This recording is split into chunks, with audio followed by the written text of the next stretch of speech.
Have you ever been completely baffled by the intensity of your own reaction to your child's behavior? That sudden flash of rage over a spilled glass of milk? That wave of panic when they refuse to listen in a crowded parking lot? In those moments, a stranger seems to take over your body, and when it's over, you are left drowning in a tidal wave of guilt and shame, asking yourself, who was that? Here is a truth that might be difficult, but is profoundly liberating. Your biggest parenting struggles have almost nothing to do with your child. They are a direct broadcast from your own unhealed past. Drawing from the deep wisdom of Carl Jung, we come to a revolutionary reframe. Your child is not your problem. Your child is your diagnosis. They are a powerful, unflinching mirror, reflecting back the parts of you that are still wounded, unheard, and unhealed. I used to think I was a patient person. Until I had children, I was horrified by the anger that could erupt in me. I thought I was failing as a parent. But the truth I learned through this deep inner work was that my children were not my problem. They were showing me where my own childhood wounds were still bleeding. In our time together today, we will learn to look into this mirror with courage and compassion. This is an essential and deeply practical step in your shadow work. We will explore why your emotional trigger is a precise map to your own soul. The two primary reflections, how your child reveals both your exiled shadow and your wounded inner child, and how to create a sacred pause between the trigger and your reaction. This is not a conversation about being a perfect parent. It is an invitation to become a more conscious one. The greatest gift you can give your child is not your perfection. It is your own healing. Your child's tantrum is not a judgment on your parenting. It is a psychological weather event. To understand our own intense reactions, we must first dismantle the great exhausting myth of the good parent. From the moment our children are born, society hands us an impossible job description. The good parent is always patient, always in control, always loving. Their children are always well-behaved, always happy, always polite. This is not a person. This is a persona. It is one of the most demanding and fragile masks we are ever asked to wear. This persona of the perfect parent is the ultimate achievement-based model of family life. We believe that if we just try hard enough, read enough books, follow the right techniques, we can achieve a perfect, harmonious family. Our children's behavior becomes our report card. Their happiness becomes our success. Their struggles become our failure. And for a while, perhaps, we can maintain the performance. But then, life happens. A sleepless night, a stressful day at work, and our child, in their beautiful, chaotic, and utterly authentic life force, does something perfectly normal for a child to do. They refuse to put on their shoes. They throw their food on the floor. They have a meltdown in the grocery store. And in that moment, the persona of the patient, loving parent shatters. And something primal, something overwhelming, something much older and more wounded takes over. The rage that erupts over a spilled glass of milk is the collapse of your achievement-based fantasy. It is the devastating moment you are confronted with the truth. You cannot control everything. You have failed the test of being the perfect parent. And in that moment of perceived failure, a deep well of shame and guilt floods in. But what if this is not a failure? What if this is a message? This is where we introduce the powerful metaphor of the mirror. Your children are not the cause of your reaction. They are the activators. They are pure, unvarnished life force, and their natural, unfiltered behaviors, their loudness, their messiness, their defiance, their intense emotions, inevitably collide with all the parts of ourselves that we have been forced to suppress, to control, to exile into our shadow. Let's be very clear.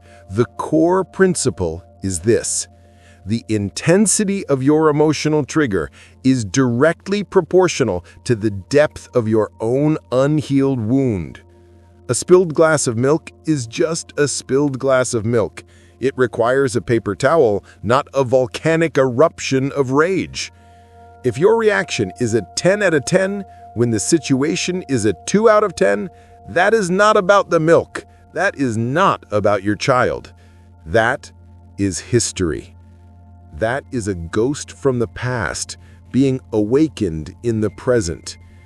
Your child, in their complete innocence, has just stumbled upon a hidden tripwire in your soul. The emotional explosion you feel is the sound of that old buried landmine finally going off.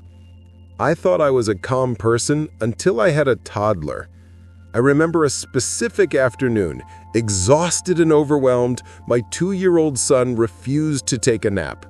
He wasn't being defiant, he just wasn't tired, but I needed him to sleep. My entire sense of order and control for the day depended on it.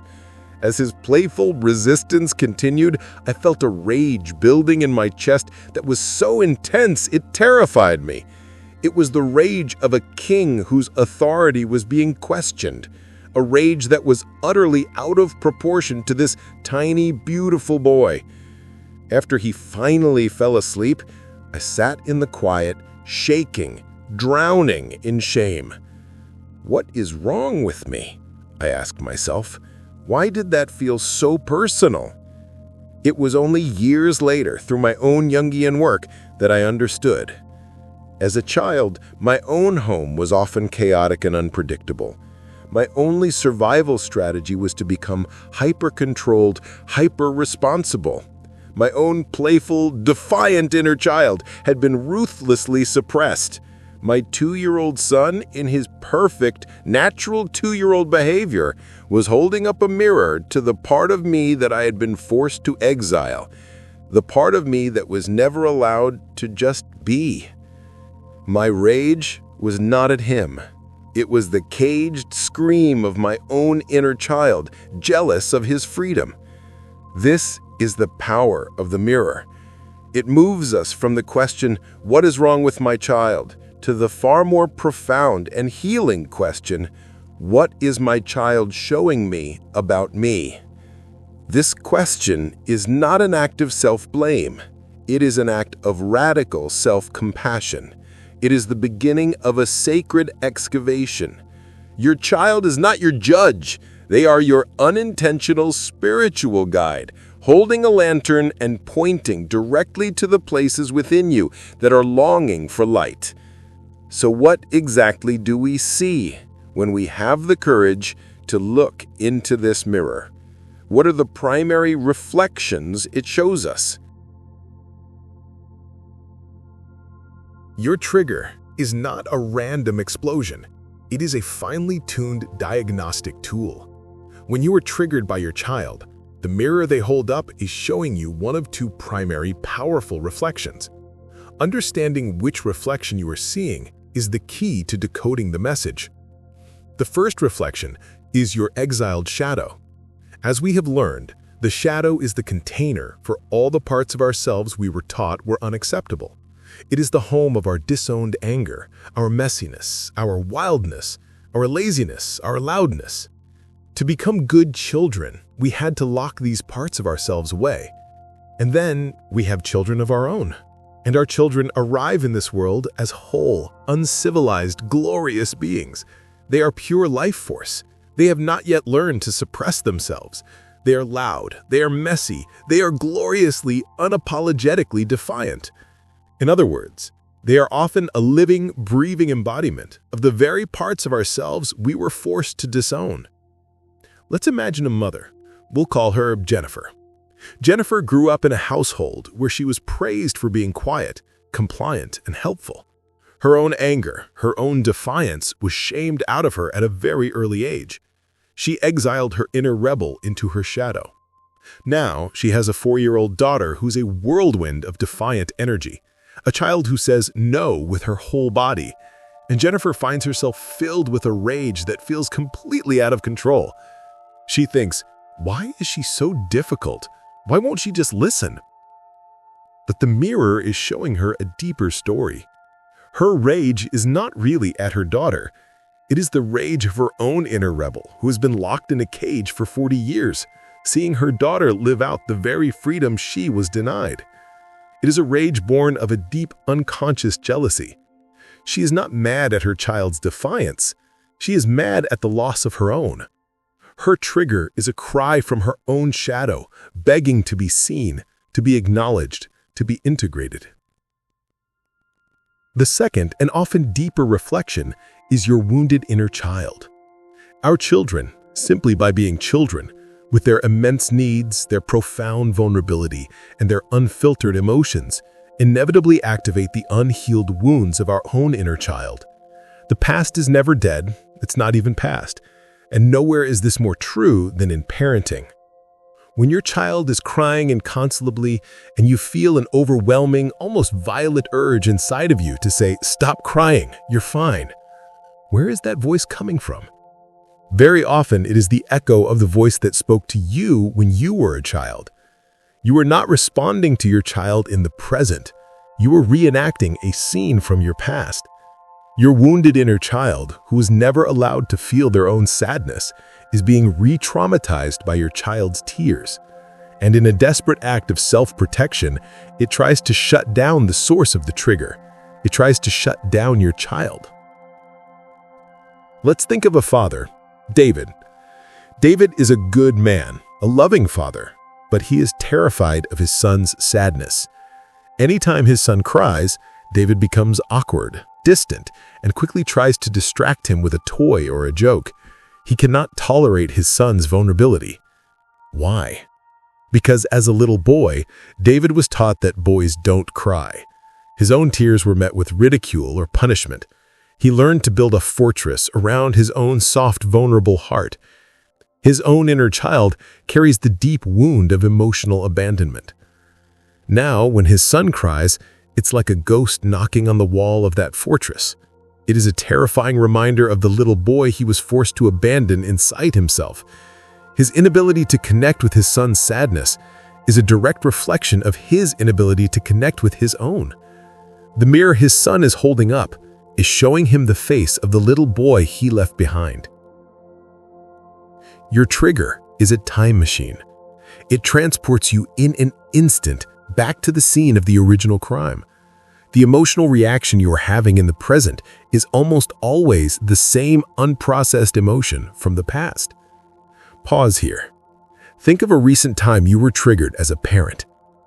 Ask yourself with gentle curiosity, was that reaction coming from a part of me that felt judged and controlled? Or was it coming from a part of me that felt scared and abandoned?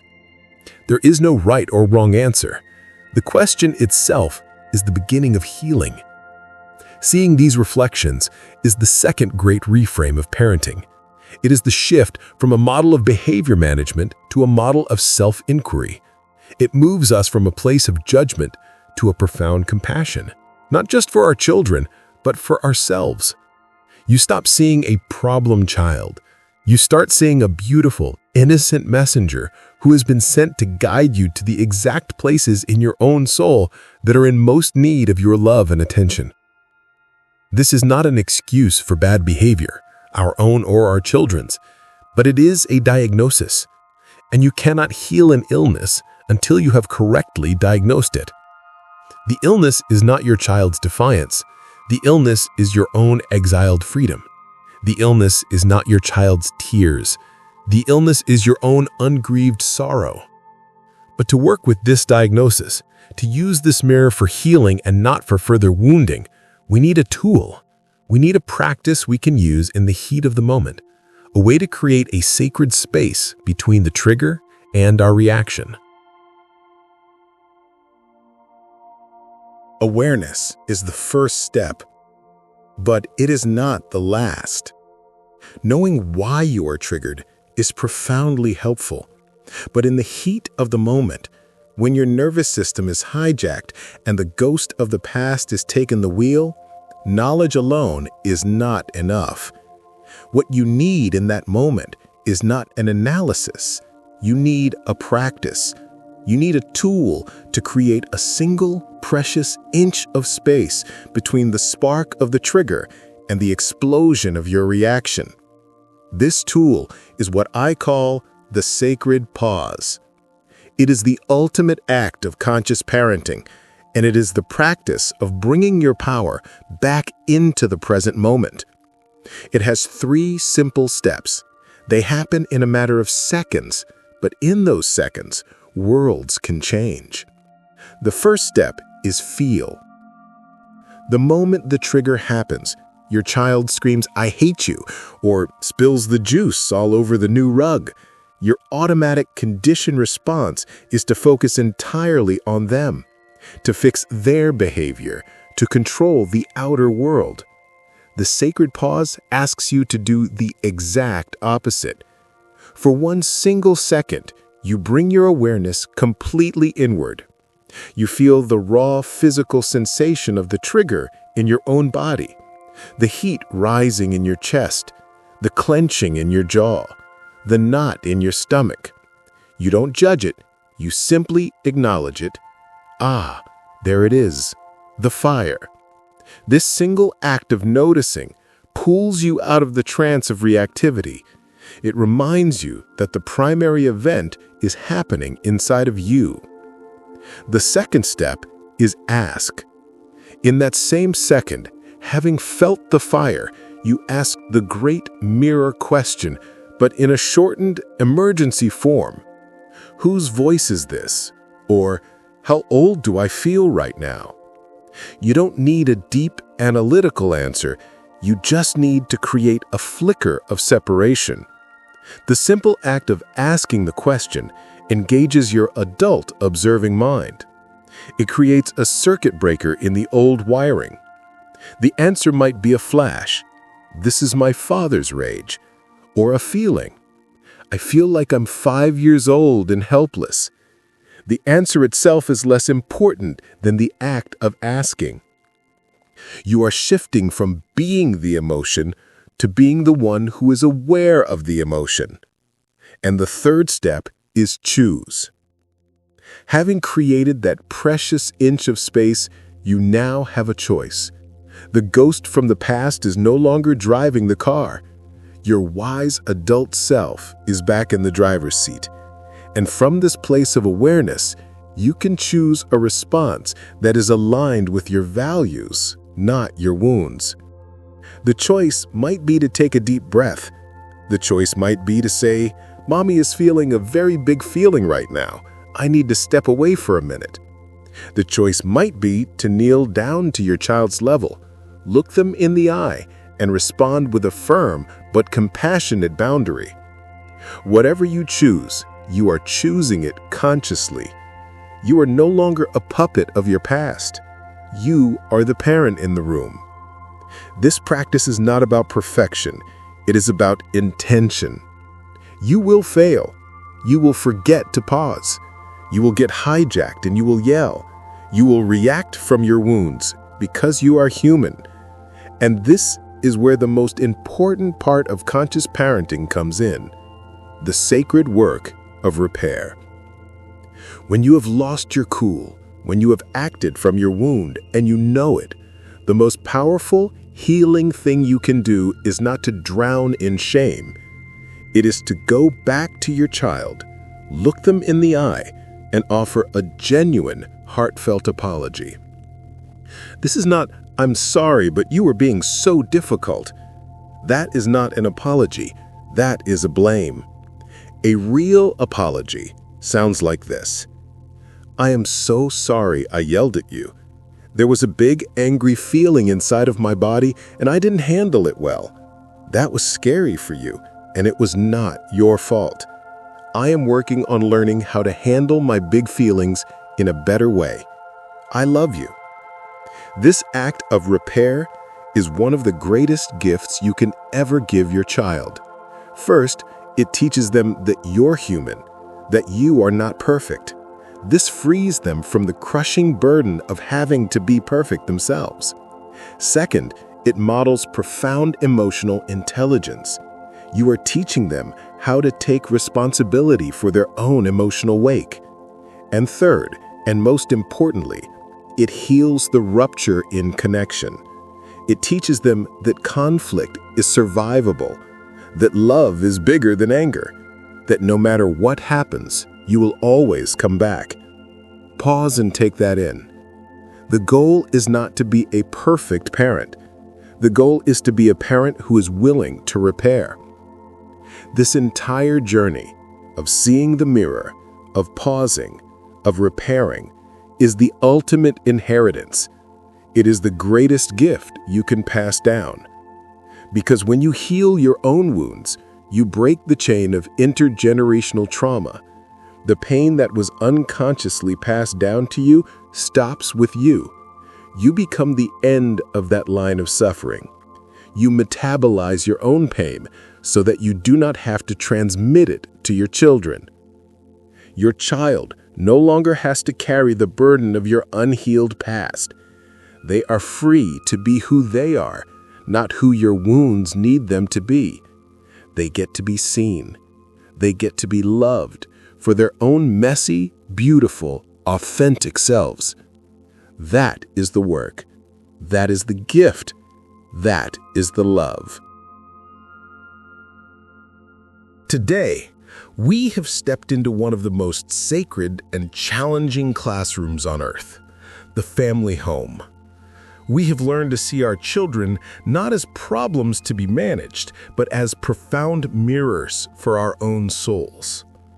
We have reframed our most intense parenting triggers, seeing them not as signs of our failure, but as a direct broadcast from our unhealed past.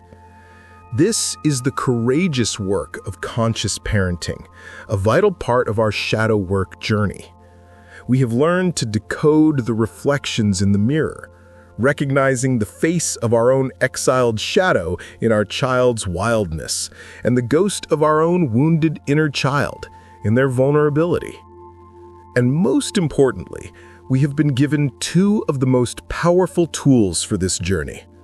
The first is the sacred pause, the practice of feeling, asking, and choosing, a way to create a conscious space between the trigger and our reaction. The second is the sacred work of repair, the understanding that our goal is not perfection, but connection, and that a genuine apology is one of the greatest gifts we can give our children. The journey of conscious parenting is the journey of healing yourself. It is the slow, often messy, and profoundly beautiful work of metabolizing your own pain so that you do not unconsciously pass it down. It is the act of breaking the chain. The greatest inheritance you can leave for your children is not your money, your success, or your achievements. It is your own wholeness. It is a nervous system at peace. It is the freedom for them to be who they are, not who your wounds need them to be. As we learn to decode our parenting triggers, as we look into this powerful mirror with compassion, we often find one emotion rising to the surface with a heat and intensity that can be frightening. Anger. Our anger at our children, our anger at ourselves. We have been taught that this emotion is dangerous, destructive, unspiritual. We have been taught to suppress it at all costs. But what if that is a profound lie? What if your anger in its purest form is not a fire of destruction, but a brilliant, clean-burning flame of truth? What if it is the sacred energy of your boundaries? What if learning to befriend your anger is the key to becoming a more peaceful, not a more violent parent? That is the radical and empowering territory we will explore together in our next conversation as we learn the lost art of sacred anger. For this week, your invitation is not to try to be a better parent. That is the language of the ego. Instead, I invite you to be a more curious one. The next time you feel that familiar heat of a trigger rising in your chest after the moment has passed, find a quiet space, take out a journal, and ask yourself with gentleness, what part of my own story was that moment touching? You don't need a perfect answer. You don't need to fix anything. Simply asking the question with compassion is the beginning of healing for both you and for your child. To honor this new way of being, I invite you to make a commitment in the comments below. Write a simple promise not to your child, but to yourself. I will be more curious. Let this be our collective intention as we walk the sacred, challenging, and beautiful path. You are not a bad parent. You are a human being, learning to heal. And that is the greatest lesson of all,